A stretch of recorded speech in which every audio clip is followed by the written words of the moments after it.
clean, polished, great action, great art. I really loved Kaiju number 8 when it was still serializing, but for some reason, upon finishing the manga, I found that it's missing that spark that really could have made it unforgettable. Why though? On the surface, Kaiju number 8 has all the puzzle pieces to form a good, typical shonen. It's got a determined main character, it has cool monsters for enemies, it has a power system, but these pieces are just that, pieces. When you put them together, you get an interesting picture, but individually, each one is not that interesting. It was only after closely examining each part of the manga that I realized the author never took any great risks. When you look at other manga like Jujutsu Kaisen and Chainsaw Man, both these series took large risks with their stories, allowing them to stand out among the crowd. By comparison, Kaiju number 8 just doesn't stand out enough. Even though the series has an amazing start that can really hook the audience, it strictly follows the formula, never striving for anything greater.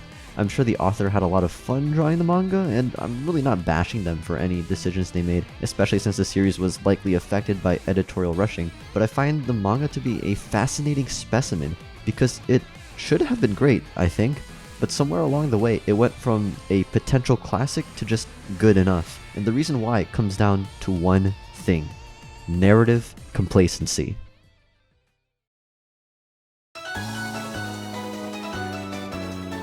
First, let's talk about characters, because honestly, that's where Kaiju number 8 falls short the most. At the end of the day, the characters are the soul of anime. That's why you stick around. Sure, big fights and explosions are cool, but what really keeps us flipping pages is people. It's the Denjis, the Narutos, the Luffys, the characters who get stuck in our heads because they feel messy, complicated, or just plain fun to watch. But here's the thing, Kaiju number 8 doesn't give us that. For the most part, the cast is flat, forgettable. They feel like they were designed to look cool in splash pages, but not necessarily to matter in the story. Of course, that's not to say every character is bad. There are 3 in particular that I think stand out above the rest, and they serve as examples for the potential that this series has. First off, Kafka, our protagonist, works because he's simple but effective, and he still has that unique factor that makes him different from other bog-standard teenage shonen protagonists. That one difference is his age. He's this washed-up guy in his 30s, clinging to a dream that everyone around him has already written off as impossible. That's pretty relatable, like who doesn't sometimes have that voice in their head telling them they're too old, too late, or too weak to accomplish their goals. Kafka's journey hits because it taps into that very real insecurity, and he shows what he's willing to do to achieve his goal of fighting beside his childhood friend. There's a caveat though. Unfortunately, as the story progresses, the author fails to take advantage of this unique character. Being a 30-year-old, he has lived much longer than the average shonen protagonist. You can see some of his wisdom in the beginning, but for the rest of the story, he ends up being no different than your average goofy, hot-headed 17-year-old. You see him spout stuff about the power of friendship, but he doesn't use his accumulated wisdom to reject the views of the main villain. Kafka simply punches harder.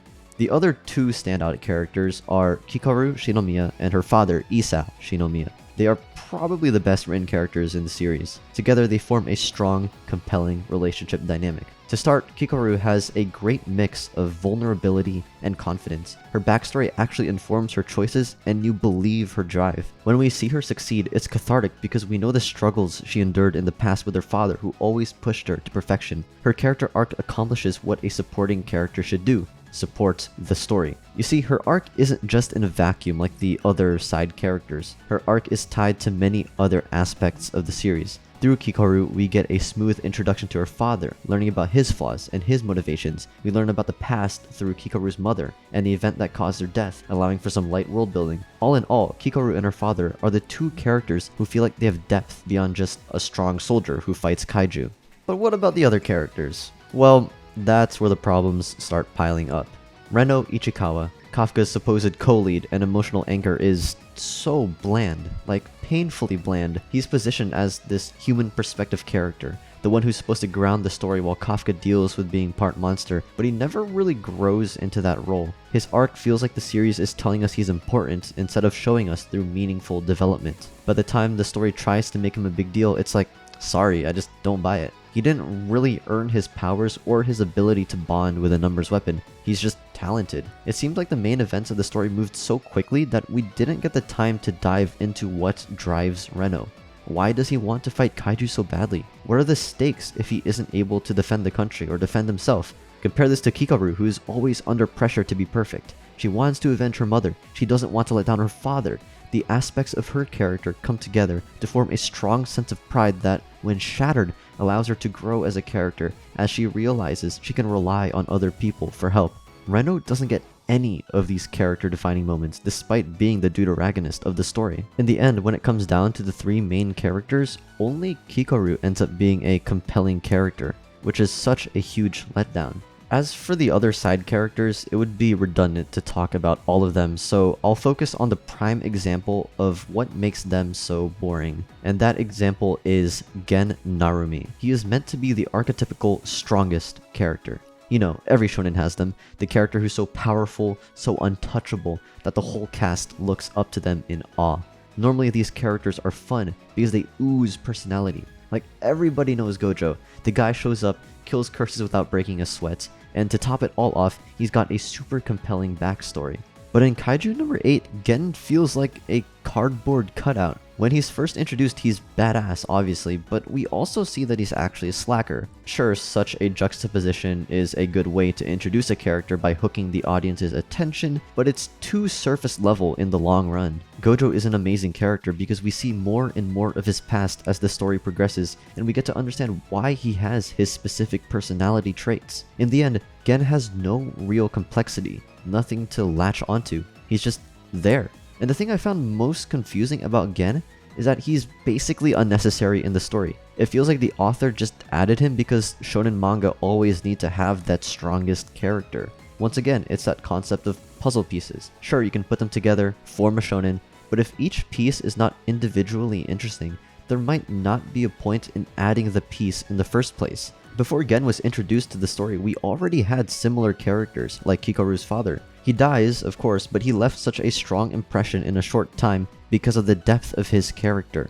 If the author wanted to fill that gap with a new character, such as Gen, that new character should feel the pressure of putting on that strongest mantle. There is just zero complexity to him. And that's really the heart of the issue.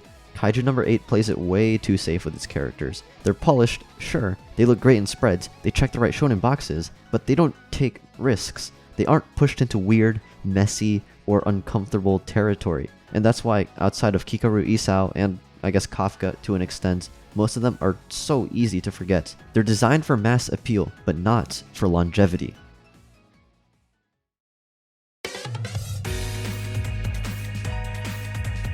Alright, if the characters aren't doing the heavy lifting, maybe the world can pick up the slack, right? I mean, that's usually how shonen works. The world is often just as much a character as the cast. Think about it, Fullmetal Alchemist has the world built around its power system, One Piece has a multitude of islands, and Attack on Titan has its expansive history. Even if you don't love every plot beat, the world feels alive because the rules and the setting create tension, mystery, and hype. But with Kaiju number 8? The world building is kind of a dud. It's not terrible, it's functional, but it's never exciting. The whole premise should be awesome. Humanity versus giant kaiju, with specialized forces fighting back using sci-fi weapons and supersuits. It's not spectacularly original, but it screams potential. Unfortunately, once you get into the actual manga, you realize the power system is just a number. Literally, oh wow, this soldier is fighting at 92% combat power. This one, 98. It's not really a system. The problem with this kind of design is that it doesn't spark imagination. A good shonen power system makes you wonder, what's possible here? It sets up rules, then breaks them in clever ways. With combat percentages, all you're really doing is waiting for a character to get a bigger number. It's like Dragon Ball Scouters, but way less interesting because there's no flavor. No transformations, no clever techniques, no strange abilities, just raw strength measured in stats. If you see a character unleash 100% combat ability, you know that they're powerful, but what does it actually mean? I guess they move faster, and their guns are stronger, but it's bland. The most interesting thing we get are numbers weapons, which each have a different theme and ability, but they pale in comparison to the creative abilities in other manga. It's not just the power system either. The world itself doesn't feel fleshed out. We never really get to explore what living in a world constantly attacked by kaiju means for regular people. How does society function? How do ordinary civilians feel about the defense force? How does the economy function? The series teases these questions early on by showing how Kafka works for kaiju cleanup, but it never follows through in a satisfying way. It's like the story is only interested in the battlefield and ignores everything else that could make the world feel alive. Let's look at how Chainsaw Man handles world building. In just a few chapters, Fujimoto is able to show us in the beginning what it means to live in a world overrun by devils. There's poverty, desperation, exploitation. It's brutal and fascinating. You understand the stakes beyond just fight monster, win fight. Every corner of the world feels dangerous and alive. Kaiju number 8, by contrast, feels sterile. It's all just battlefields, labs, and briefings, nothing outside that loop. And I get it, this might not be 100% the author's fault. Kaiju number 8 is a Jump Plus flagship, which means editorial pressure was probably sky high. You can almost feel the pacing being pushed into overdrive, like the series doesn't have time to slow down and actually answer the questions it sets up, because if readers get bored, they'll just swipe back to Twitter. So instead of digging into its world, the manga keeps sprinting toward the next kaiju battle. The end result is a setting that doesn't invite curiosity. It doesn't make you sit there and think, man, I want to know more about this place. And in a shonen, that's a huge missed opportunity.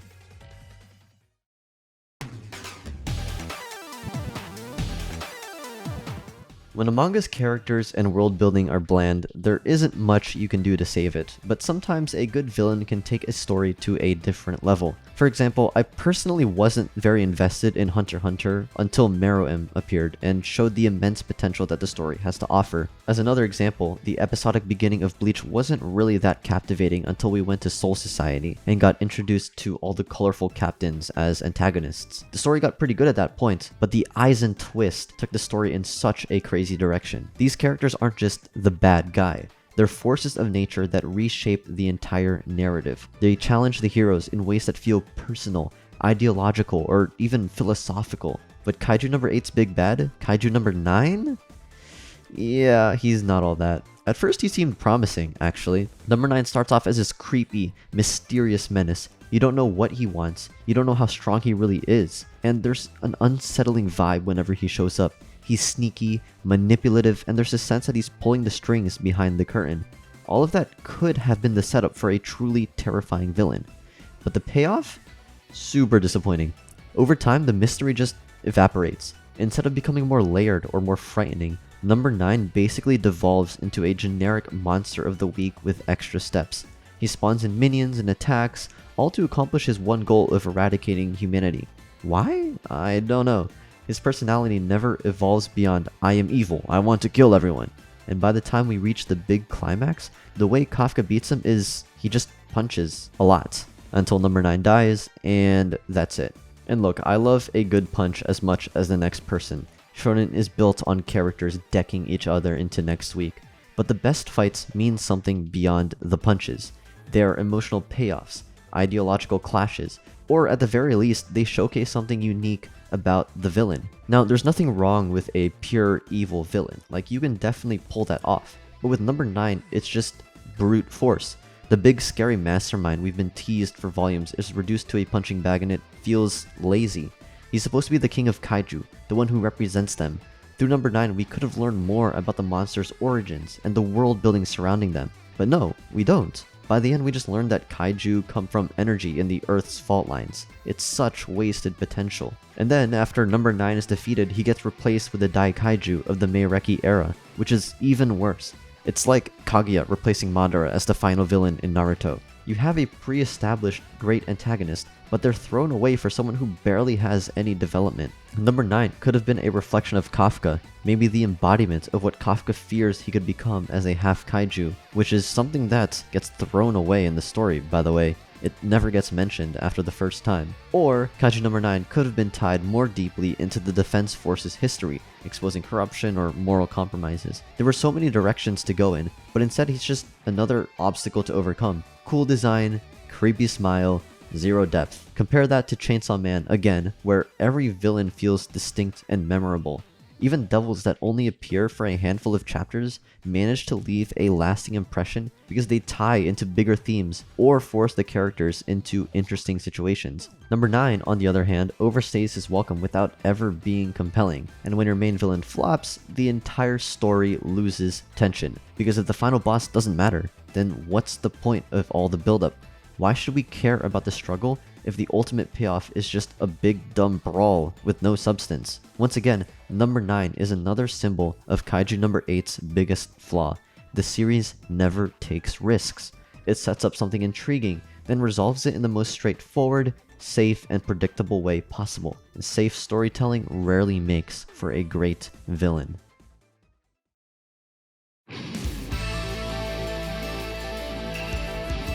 So here's where I land on Kaiju number 8.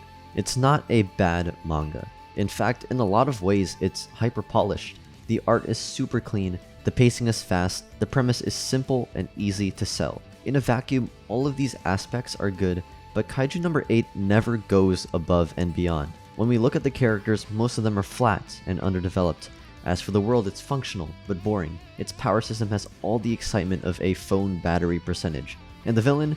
He goes from being this mysterious menace to the embodiment of, what if I just punch this guy until he's dead? Which, sure, works in the most literal sense, but there are never satisfying payoffs for the interesting things that are set up. When you zoom out, you start to see the bigger issue. Kaiju number 8 feels like a victim of hyper-commercialization. Remember, this is one of the flagship titles for Shonen Jump Plus, and Jump Plus isn't a magazine where you physically sit down with it every week. It's an app, which means the competition for attention is brutal. If you don't hook readers instantly each chapter, they'll just swipe out and open Twitter or TikTok. And you can feel that pressure baked into the manga's DNA. The pacing is breakneck. The fights come one after another. There's no room to slow down, no time to let characters or the world breathe. And the result is a series that's safe. It never stumbles too hard, but it never really soars either. Now, to be fair, the author himself has said, I don't consider myself an author with a very deep or revolutionary narrative, but I wanted to make a story that can touch the heart of someone who is going through a bad time. And maybe that's enough. Not every story needs to reinvent the wheel. If Kaiju number 8 gave someone comfort or just a fun distraction when they needed it most, then it did its job. But if we're talking about why this series never quite hit the greatness it seemed destined for, it's because it never took the risks. It aimed for safe, commercial appeal, instead of pushing the boundaries of what its premise could have been. And in the end, that's what makes Kaiju number 8 feel like a pitfall, an example of what happens when a story is too afraid to be anything other than good enough. Alright, thanks for watching the video all the way to the end. I'm actually going to start streaming soon, so if you want to hang out a few times a week, head over to my Twitch channel, Raleigh445, and yeah, see you there.